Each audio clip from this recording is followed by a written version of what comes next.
गुजरात से हर्ष सोलंकी सीएम अरविंद केजरीवाल से क्या मिले, इस मुद्दे को लेकर विपक्ष का सरकार पर हमला जारी है। कांग्रेस नेताओं के प्रतिनिधिमंडल इसी को लेकर आज सीएम आवास पहुंचे। सीएम आवास पहुंचकर उन्होंने एक ज्ञापन सौंपा है और आरोप लगाया कि दिल्ली में दलितों और सफाई कर्मियों की परेशानियां लगातार बढ़ रही हैं। कांग्रेस ने कहा कि सीएम केजरीवाल गुजरात के सफाई कर्मियों को बुला रहे हैं, लेकिन दिल्ली की ओर ध्यान नहीं है। इस प्रतिनिधिमंडल की अगुवाई पूर्व विधायक जय किशन ने की। जय किशन ने कहा कि गुजरात चुनाव है, इसलिए आम आदमी पार्टी सारा प्यार वहां पर बरसा रही है, लेकिन दिल्ली की ओर ध्यान नहीं है। कि गुजरात से 3 दिन पहले 5 आदमियों को फ्लाइट चलाए हैं, सफाई कर्मचारियों को, उनको बल्कि दिल्ली भ्रमण दिखाने की बजाय, उनको सफाई कर्मचारियों से मिलाने की बजाय अपने घर में कैद करके उनको खाना खिलाया गया है, उनको अस्वस्थ किया गया है, उनको गुमराह किया गया है, उनको असलियत की जानकारी नहीं दी गई है। इसलिए कांग्रेस का प्रतिनिधिमंडल आज अरविंद केजरीवाल से अनिल चौधरी जी ने लेटर लिखा था, मांग भी करी थी कि भी मेरे नेतृत्व में हमारे अमरीश गौतम जी, चरण सिंह खंडेरा जी, पीर सिंह दिगान जी, संजय नीरज जी और अन्य सफाई कर्मचारी दर्जनों लोग इस मांग को लेकर के आए थे।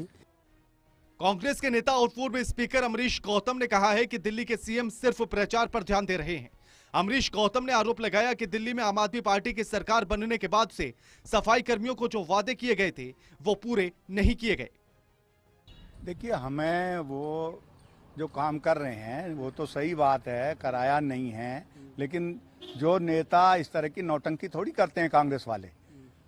आज राहुल गांधी जी पूरे क्षेत्र में जो है सैकड़ों किलोमीटर तक चल करके जो भी गरीब या दलित भाई मिल रहा है उसको गले लगा रहे हैं।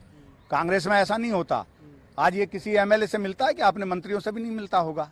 जिस तरह से शीला दीक्षित मिलती थी हमेशा, अगर वो सैन कक्ष में भी चली गई हैं तो अभी दरवाजे खुले होते थे कि आइए कोई विधायक आया तो उसको फौरन अंदर भेजिए। लेकिन इनके यहाँ विधायक मंत्री तक नहीं जाते। कांग्रेस ने आरोप लगाया कि आम आदमी पार्टी ने वादा किया था कि वो सफाई कर्मियों की नौकरी को पक्का करेगी, लेकिन 8 साल सत्ता में रहने के बाद भी यह वादा पूरा नहीं किया गया। देखिए, सवाल ये उठता है कि गुजरात में जहां चुनाव आ रहे हैं, जहां पर आप कुछ भी नहीं है, वहां के तो एक दलित परिवार को चुनावी स्टंट के तहत बुला के दिल्ली में दिखाते हैं कि मैं भोजन करा रहा हूं, लेकिन जहां के जो आपको दिल्ली की जनता ने और खासतौर से गरीब जनता ने और जो हमारे सफाई कर्मचारी दलित वर्ग है, उन्होंने भरपूर आपकी बातों पर विश्वास करके आपको 3-3 चुनाव दिलाए, भरपूर मैंडेट दिया। क्या किया आपने इन 8 सालों में, ये बता दीजिए। दिल्ली के दलितों के लिए, दिल्ली के सफाई कर्मचारियों के लिए आप यहाँ किसी से नहीं मिलते हैं। किसी एक दलित बस्ती में जाके दिखाइए किस तरह से सफाई कर्मचारी, क्या कारण है कि 8 वर्षों में अपनी जो है तमाम समस्याओं से जूझ रहे। यहाँ तक कि जो वो काम कर रहे हैं, सेवा कर रहे हैं, उसकी तनख्वाह के लिए उनको हड़ताल पे जाना पड़ा। कांग्रेस की सरकार में कभी नहीं हुआ। आपको वो चीजें तो दिखाई नहीं देती जो जिम्मेदारी आपकी है, जो आप अपना दायित्व आपको निभाना चाहिए, वो नहीं निभाते हैं। लेकिन एक चुनावी स्टंट के तहत, गुजरात में चुनाव है, वो लाके दिखाते हैं। और यहाँ सफाई कर्मचारी आज मिलने आए हैं, अब उनके घर तक आए हैं, उनसे मिल नहीं रहे हैं। दिल्ली के लोगों से भेदभाव और बाहर को लोगों को बुला के आप इस तरह से चुनावी स्टंट कर रहे हैं, बिल्कुल स्वीकार्य नहीं। कांग्रेस के साथ साथ बीजेपी ने भी इस मुद्दे को लेकर सरकार को घेरा है। वहीं आम आदमी पार्टी का कहना है कि गुजरात में पार्टी के बढ़ते ग्राफ से विपक्ष पूरी तरह से बौखला गया।